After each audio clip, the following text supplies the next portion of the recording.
मध्य प्रदेशात खोकल्याच्या औषधांमुळे बालकांचा मृत्यू झाल्यानंतर राज्यात अन्न व औषध प्रशासन विभागाची तपासणी मोहीम सुरू आहे। डॉक्टरांच्या चिठ्ठीशिवाय खोकल्याच्या औषधांची विक्री करणाऱ्या विक्रेत्यांची तपासणी मोहीम विभागाने आता हाती घेतली आहे। या मोहिमेत गुरुवारी पहिल्याच दिवशी पुणे विभागात 20 औषध विक्रेत्यांवर कारवाई करून त्यांची मेडिकल दुकाने बंद करण्यात आली। शरद पवार यांनी 1994 मध्ये मंडल आयोगाच्या संदर्भात अंमलबजावणी करताना मराठा समाजाचा ओबीसी मध्ये समावेश केला असता तर आज हा प्रश्नच निर्माण झाला नसता। खरे तर राज्यात सामाजिक विषमता निर्माण करण्यास शरद पवार हेच जबाबदार असल्याचा आरोप करून त्यांनीच एकदा याबाबत खुलासा केला पाहिजे अशी अपेक्षा मराठा आरक्षण विषयक मंत्रिमंडळ उपसमितीचे अध्यक्ष राधाकृष्ण विखे पाटील यांनी व्यक्त केली। देशातील प्रतिष्ठित राष्ट्रीय संरक्षण प्रबोधिनी म्हणजेच एनडीए मध्ये एका विद्यार्थ्याने आत्महत्या केल्याची धक्कादायक घटना समोर आली आहे। आज शुक्रवारी पहाटे 18 वर्षीय विद्यार्थ्याने आपल्या खोलीत गळफास घेऊन जीवन संपवल्याची माहिती समोर आली असून या घटनेने केवळ एनडीए परिसरातच नव्हे तर संपूर्ण पुणे शहरात एकच खळबळ उडाली आहे। मालवणी पोलीस ठाण्यातील उपनिरीक्षक आणि 3 पोलीस कॉन्स्टेबल अशा 4 पोलिसांना निलंबित करण्यात आले आहे। काही दिवसांपूर्वी समाज माध्यमांवर एक व्हिडिओ व्हायरल झाला होता।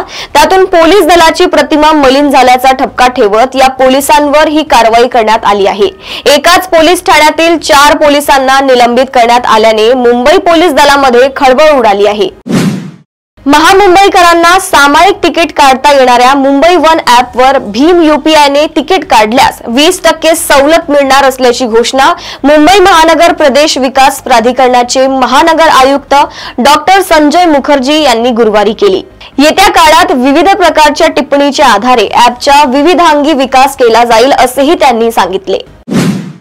सातारा जिल्ह्यातील कराड येथील आबईची वाडीच्या जवानाचं पंजाबमधील चंदीगडमध्ये कर्तव्यावर असताना हृदयविकाराच्या झटक्याने निधन झालं आहे। सोमनाथ श्यामराव सुर्वे असं 47 वर्षीय शहीद जवानाचं नाव असून आज सकाळी सुर्वे यांच्या पार्थिवावर शासकीय इतमातात अंत्यसंस्कार होणार आहे। पॉक्सो कायद्याअंतर्गत कारवाई न करण्यासाठी आणि मदतीच्या मोबदल्यात तब्बल 5 लाख रुपयांची लाच मागणाऱ्या पोलीस हवालदाराला रायगड लाचलुचपत प्रतिबंधक विभागाने रंगेहात अटक केली आहे। आरोपी लोकसेवक याने पहिल्या हप्त्यापोटी 3 लाख रुपये स्वीकारताना लाचलुचपत विभागाच्या सापड्यात अडकला।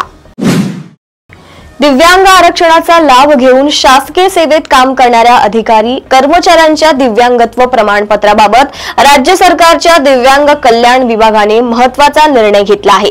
एखाद्या दिव्यांग अधिकारी कर्मचाऱ्याच्या दिव्यांगत्वाबाबत साशंकता असल्यास संबंधितांचे दिव्यांगत्व प्रमाणपत्राच्या पडताळणीचे अधिकार नियुक्ती प्राधिकाऱ्यास देण्यात आले असून चुकीचे किंवा बोगस दिव्यांगत्व प्रमाणपत्र आढळल्यास संबंधिताविरुद्ध शिस्तभंगाची कारवाई करून त्यांनी घेतलेल्या लाभाची वसुली करण्याचे निर्देश देण्यात आले आहेत। राज्याचे उपमुख्यमंत्री अजित पवार यांच्या राष्ट्रवादी काँग्रेसचे आमदार व राज्याचे सहकार मंत्री बाबासाहेब पाटील यांनी केलेलं एक विधान सध्या चर्चेत आलं आहे। बाबासाहेब पाटील यांच्यावर देवेंद्र फडणवीस यांच्या सरकारमध्ये सहकार मंत्री पदाची जबाबदारी आहे। या पार्श्वभूमीवर जळगावमध्ये एका जाहीर सभेमध्ये बोलताना बाबासाहेब पाटील यांनी शेतकऱ्यांच्या कर्जमाफीच्या मुद्द्यावरून केलेलं विधान वादात सापडलं आहे। शेतकऱ्यांना कर्जमाफीचा नाद लागला आहे अशा आशयाचं विधान बाबासाहेब पाटील यांनी केलं आहे। अभियांत्रिकीसह सर्व व्यावसायिक अभ्यासक्रमांमध्ये कृत्रिम बुद्धिमत्तेसह उद्योन्मुख तंत्रज्ञानाचा समावेश करण्यात येणार असल्याची माहिती अखिल भारतीय तंत्र शिक्षण परिषदेचे अध्यक्ष डॉक्टर PG सीताराम यांनी दिली। तसेच BBA BCA महाविद्यालयांतील सुविधांची यंदापासून पडताळणी करण्यात येणार असल्याचेही त्यांनी स्पष्ट केले। मी साक्षील अशाच प्रदेशातील टॉप 10 बातम्या तुमच्यासाठी घेऊन येत राहीन। तोपर्यंत बघत रहा देशोन्नती। नमस्कार। ठळक घडामोडींसाठी देशोन्नती न्यूज चॅनलला सबस्क्राइब करा आणि बेल आयकॉन प्रेस करा।